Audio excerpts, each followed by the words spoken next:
Perkenalkan,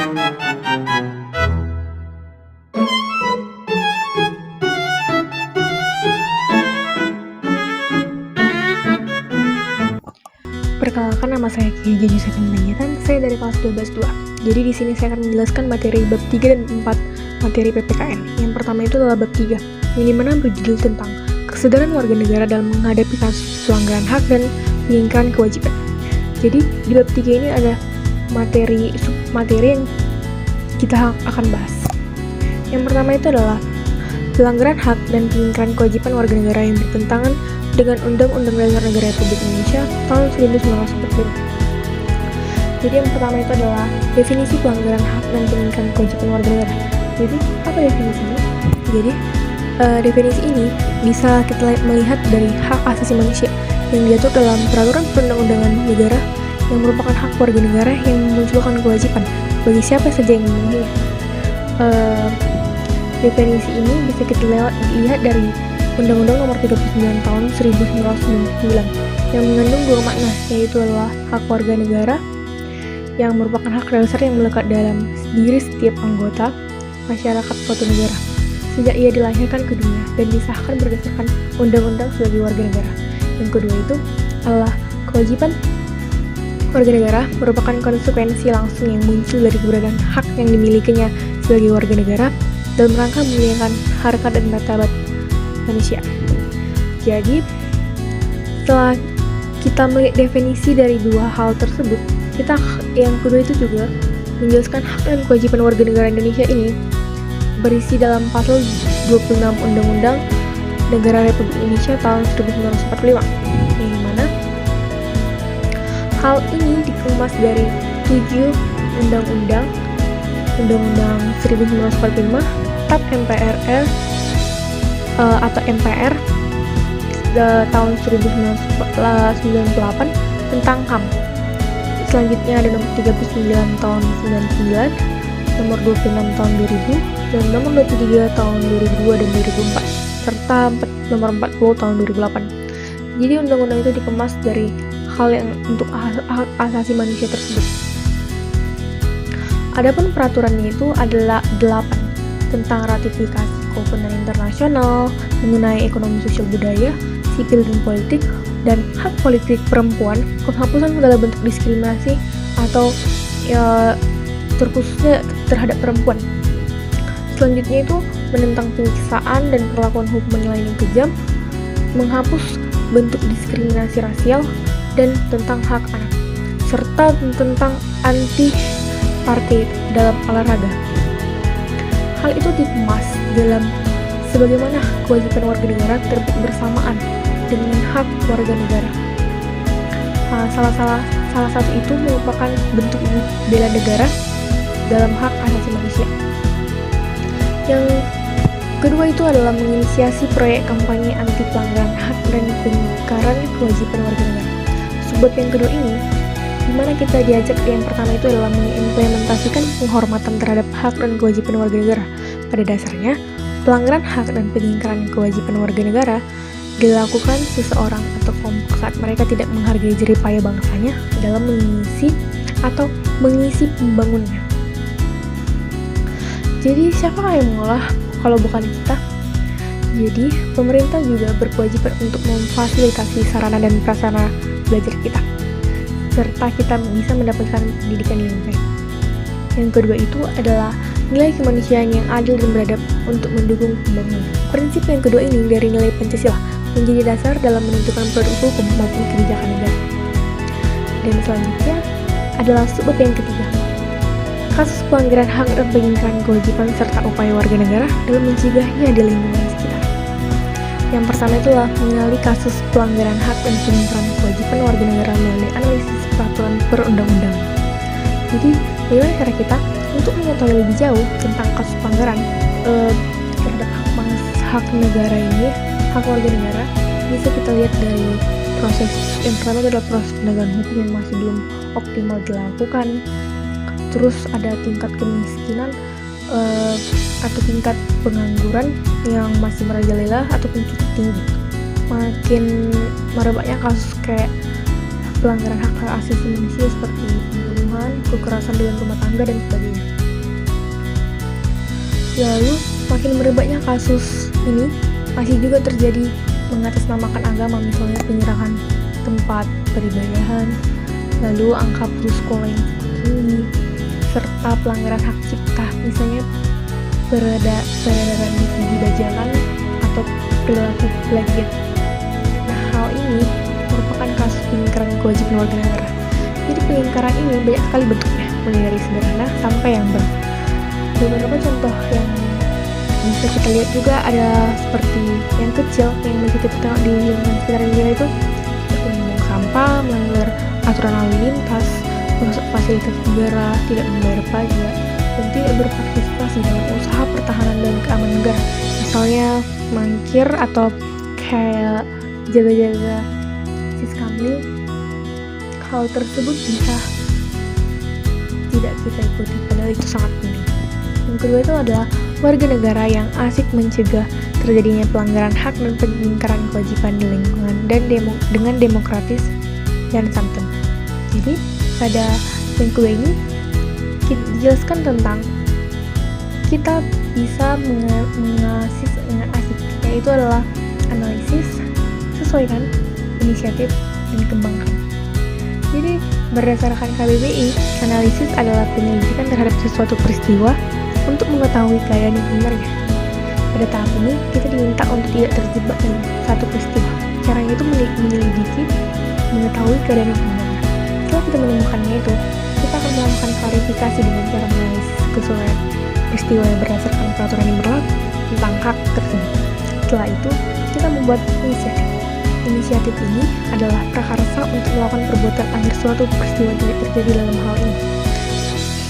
Selanjutnya, kita diminta untuk bukan hanya tindakan yang untuk mencegah, tapi juga akan mengembangkan dari hal yang paling mudah sampai dengan yang paling berat. Misalnya itu dari masyarakat sampai nanti setelah masyarakat kita akan membuat ke masyarakat di luar masyarakat yang kita tempat. Untuk memberikan pemahaman tentang kasus yang kita analisis, tema-tema yang seperti yang pertama itu adalah cyberbullying. Jadi atau cyberbullying ini perilaku agresif yang dilakukan suatu kelompok atau individu menggunakan media elektronik secara berulang-ulang dari waktu ke waktu. Perilaku ini dapat terjadi dari media sosial, platform, chatting, atau bermain game, dan yang paling apa itu ponsel, karena semua itu berisi dari ponsel. Selanjutnya, contoh tindakan cyberbullying itu adalah yang menyebarkan kebohongan tentang seseorang atau memposting foto yang memalukan seseorang di media sosial. Yang kedua, mengirim pesan atau ancaman yang menyakitkan melalui platform chatting. Dan yang ketiga adalah trolling, di mana pengiriman pesan yang mengancam atau menjengkelkan di media sosial. Seperti ruang obrolan yang menjual, tetapi hal tersebut belum tentu benar.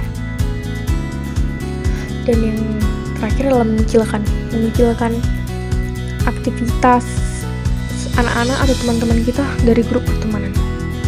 Yang kedua ada diskriminasi, yang dimana di negara manapun dengan etnis, agama, ras, dan kebangsaan yang begitu beragam dapat terjadi diskriminasi. Hal ini disebabkan oleh stereotip atau pemahaman tertentu terhadap kelompok yang sulit diubah dan prasangka buruk terhadap perbedaan tersebut. Indonesia memiliki penduduk yang terdiri atas banyak suku, ras, dan budaya yang berbeda. Oleh sebab itu, keberagaman di Indonesia itu dilindungi dan dihormati. Pada zaman penjajahan kolonial Belanda, Indonesia merasakan pengalaman membedakan berdasarkan kebangsaan seperti berikut: golongan Eropa Barat, golongan pribumi atau sebagai orang asli, dan golongan timur asing. Penduduk yang masuk golongan ini seperti Eropa, Tiongkok, dan Indonesia. Sampai saat ini ternyata masih terbawa dalam kitab Undang-Undang Hukum Perdata atau tanpa kita sadari menjadi bagian kebijakan hukum di Indonesia. Yang ketiga adalah intoleransi dalam hidup beragama. Pada umumnya, konflik-konflik beragama timbul karena adanya perselisihan antar umat beragama yang mengedepankan ego masing-masing, sehingga terjadi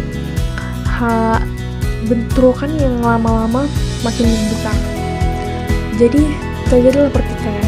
Padahal hal ini masih tindakan yang bertentangan dengan nilai kebinekaan Pancasila. Praktik ini merupakan bentuk pelanggaran serius terhadap Pancasila dan konstitusi. Dan yang keempat adalah persekusi. Di subbab yang ketiga ini ada 4 yang kita bahas. Yang terakhir adalah persekusi, di mana salah satu jenis kejahatan kemanusiaan sebagaimana dijelaskan dalam Statuta Roma pasal 7 ayat 1 dan pasal 7 ayat 2. Statuta ini menyatakan bahwa perampasan secara sengaja dan kejam terhadap hak-hak dasar yang bertentangan dengan hukum internasional ataupun itu bisa diidentifikasikan melalui tindakan apabila seseorang itu disakiti atau dipersulit. Hal ini bisa diperjelas oleh Hillman 2021. Apabila dalam berdemokrasi itu terjadi pertentangan, pandangan seseorang pun mengindikasikan bahwa persekusi ini dilakukan dengan kekerasan dan penyebabnya itu adalah persekusi tersebut. Oleh sebab itu, patuhilah aturan hukum yang bisa menjaga keteraturan hidup kita sebagai orang yang bermasyarakat. Jadi sekiranya setelah saya menjelaskan secara singkat mengenai 3 materi bab yang bab ketiga, dapat kita simpulkan hal-hal tersebut bisa kita ubah dari hal-hal yang kecil dan bisa kita ubah melalui tindakan nyata kita, melalui hasil atau aksi itu analisis, mengembangkan inisiatif komunitas. Jadi sekian penjelasan bab 3 saya. Jika ada kekurangan mohon dimaafkan. Sampai jumpa bab yang penjelasan bab yang keempat. Jadi saya akan menjelaskan penjelasan materi bab 4 yang dimana tentang generasi solutif mengatasi pelanggaran hak dan pengingkaran kewajiban. Jadi di materi sebelumnya kita telah membahas masalah-masalah dan istilah-istilah dari pengingkaran kewajiban tersebut. Jadi di bab yang keempat ini kita diajak untuk membahas tentang bagaimana kita sebagai generasi yang solutif dalam mencegah hal tersebut dengan hal yang solutif. Ada 2 bagian, yaitu adalah merancang gagasan solutif permasalahan pelanggaran hak dan pengingkaran kewajiban. Jadi yang pertama dari sebab yang pertama ini adalah yang pertama yaitu warga negara muda berkomitmen menegakkan hukum dan HAM. Di mana kita mengidentifikasi mengapa pelanggaran dan pengingkaran kewajiban tersebut terjadi. Jadi Ketua BPIP atau Haryono menyatakan tantangan mengimplementasikan Pancasila dalam kehidupan publik di era kekinian. Di antaranya itulah menguatnya individualisme, liberalisme pasar, radikalisme fundamentalisme agama, kosmopolitanisme, ideologi transnasional, dominasi sistem hukum modern yang menegakkan makna nasionalisme di era globalisasi. Di samping itu, dia menyebutkan tantangannya, yaitu distorsi atau pemutarbalikan suatu fakta ataupun pemahaman Pancasila. Yang kedua, eksekusi sosial, melemahnya keteladanan Pancasila, melemahnya institusionalisasi Pancasila, dan tantangan keadilan sosial yang telah mencabik kita, baik secara individu maupun sosial dalam konteks berbangsa dan bernegara. Data tersebut menunjukkan bahwa terdapat 3 isu yang saling terkait atau bergabung sebagai tantangan dalam implementasi ideologi Pancasila. Yang pertama adalah kemiskinan atau eksekusi sosial unrequest, di mana hasil evaluasi terhadap pelaksanaannya ini menyangkut tingkat pengembangan kondisi tidak sama untuk setiap desa Indonesia. Yang kedua itu adalah evaluasi kritis yang dilakukan oleh Direktorat Jenderal Pemberdayaan Sosial, yang dimana pengentasan kemiskinan dapat menjadi lebih efektif dan berkelanjutan. Dan ketiga adalah evaluasi yang dilakukan desa Kementerian Dalam Negeri, khususnya terkait dengan banyaknya investasi di daerah pedesaan yang cenderung merusak lingkungan hidup masyarakat. Akibatnya, hal ini bisa memperbesar lagi eksklusi sosial dan akhirnya berujung pada kemiskinan. Eksklusi sosial bisa kita definisikan adalah Tindakan masyarakat untuk menyingkirkan individu atau komunitas dari sistem yang berlaku akhirnya menimbulkan ketidakberdayaan seseorang untuk berpartisipasi dalam masyarakat. Dalam hal ini, dalam tantangan ini, kita menghadapinya mengenai lebih kompleksnya tentang pembangunannya. Atau kita harus berkomitmen kuat dan menempatkan Pancasila sebagai idolannya. Bisa kita mewujudkan dengan nilai-nilai yang konkret, yaitu melalui proses pembangunan. Yang pertama adalah mental, spiritual, dan sumber daya manusia. Dan yang kedua, ekonomi, pendidikan, dan kesehatan. Tiga, pengelolaan sumber daya alam dan lingkungan hidup, pertahanan dan keamanan, penegakan hukum dan HAM, produksi, dan perhubungan dan distribusi. Kita bisa menggarisbawahi hal-hal tersebut dalam bidang penegakan hukum dan HAM. Salah satunya itu dapat menghadang tantangan yang dihadapi bangsa kita sendiri. Selanjutnya, maksud dari tulisan tersebut, kita sudah mengindarkan diri manusia di era modern dengan hal tersebut, membangun imajinasi untuk menemukan rasa empati. Yang kedua adalah mengidentifikasi permasalahan pelanggaran hak di lingkungan sekitar. Jadi, pada aktivitas ini, kita akan mengidentifikasi pelanggaran apa saja yang telah dilakukan. Seperti aktivitas yang kita diskusikan di kelas, ataupun dalam sila-sila Pancasila, termasuk sila kedua. Sila kedua ini meresap di dalam pasal-pasal dalam Undang-Undang tahun 1945 yang mengatur tentang hak dan kewajiban. Kebinekaan juga merupakan ciri khas bangsa Indonesia.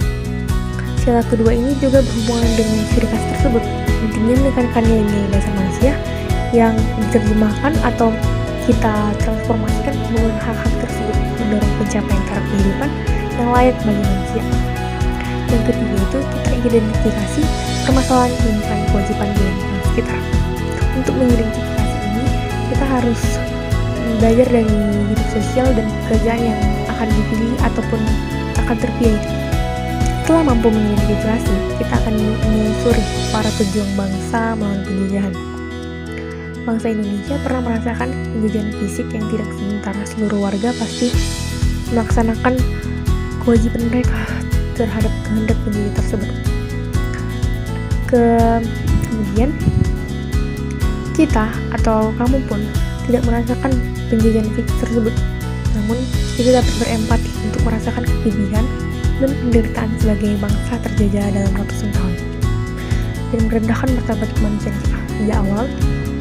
Di balik semua itu, artinya dari sejak perang kita mengganti cara berpikir dan bertindak kita dari yang berbiasa terjadi dijajah dan mengikuti perintah orang lain tanpa daya.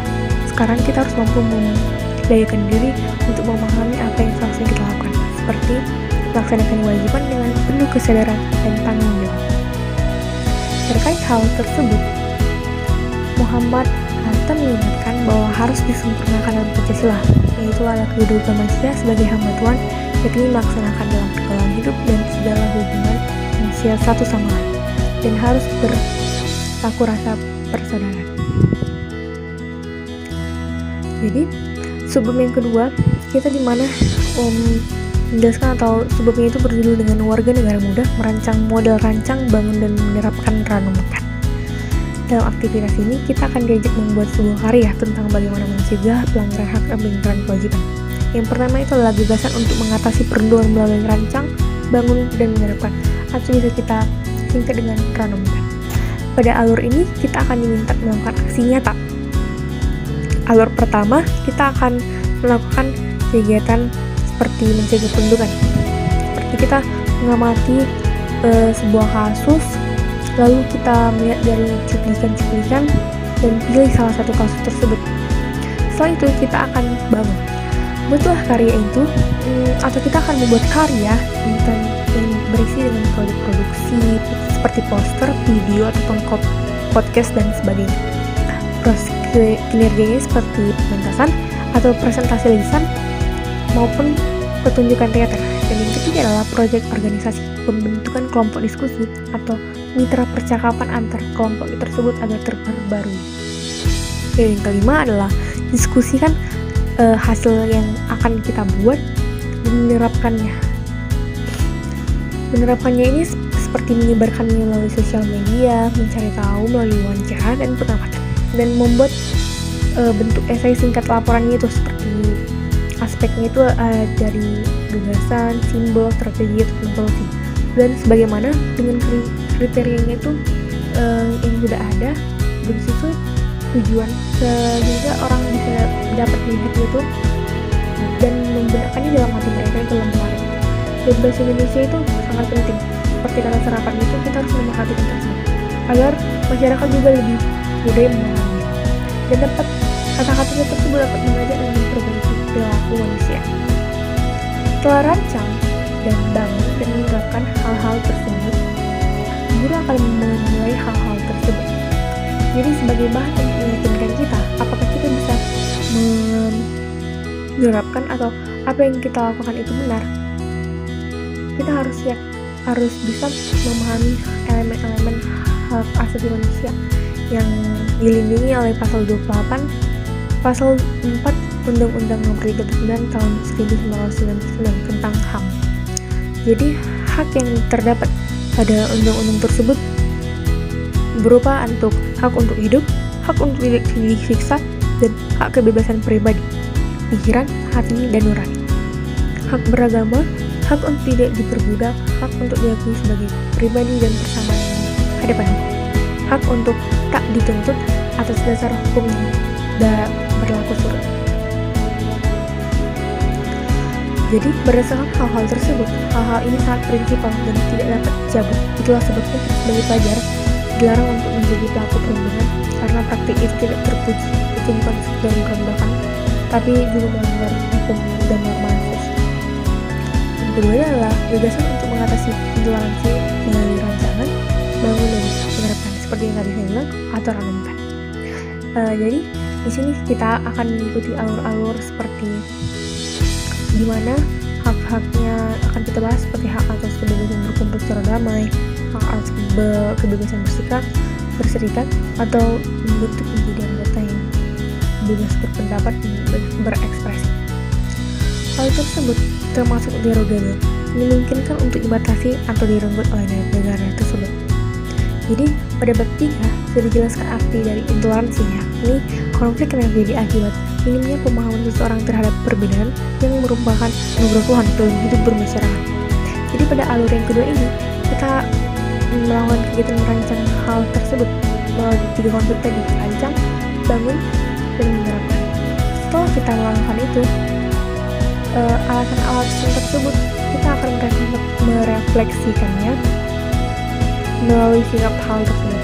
Intoleransi juga berlawanan terhadap prinsip ini, di mana ada pasal 19 Kovenant Internasional tentang hak-hak sipil dan politik menyatakan seperti di mana setiap orang berhak untuk berpendapat tanpa campur tangan. Adapun tanggung jawab itu diantaranya itu dapat dikenai pembatasan tertentu, tetapi hanya dapat dilakukan sesuai dengan hukum sepanjang diperlukan untuk menghormati hal tersebut. Solusi mengatasi intoleransi ialah yang pertama memberikan pengetahuan tentang intoleransi dan dampak buruknya. Yang kedua, memberikan pengetahuan tentang hak atas kebebasan berpendapat dan batasannya. Yang ketiga, menguatkan kapasitas pengetahuan masyarakat tentang intoleransi. Dan yang keempat, membuat kebijakan atau aturan terkait intoleransi. Jadi saatnya sebagai pelajar kita harus bisa memiliki jiwa toleran yang mencerdaskan kehidupan bangsa melalui kegiatan hal yang kita angkat dari kegiatan. Jadi yang menarik bagi saya untuk bab yang keempat ini adalah ranumkan, rancang, dan kembangkan. Jadi melalui perilaku dan karya kita dapat mencegah intoleransi. Jadi mari kita perbuat hal tersebut agar bisa terjadi. Jadi sekian materi bab 3 dan bab 4. Sekiranya saya dapat menyimpulkan tentang, kita akan menjelaskan lebih dalam dan kita akan membuat contohnya lebih kompleks dan bukti nyatanya untuk masyarakat. Jadi sekian dari penjelasan saya materi bab 3 dan 4. Jika ada kesalahan kata, mohon dimaafkan. Terima kasih.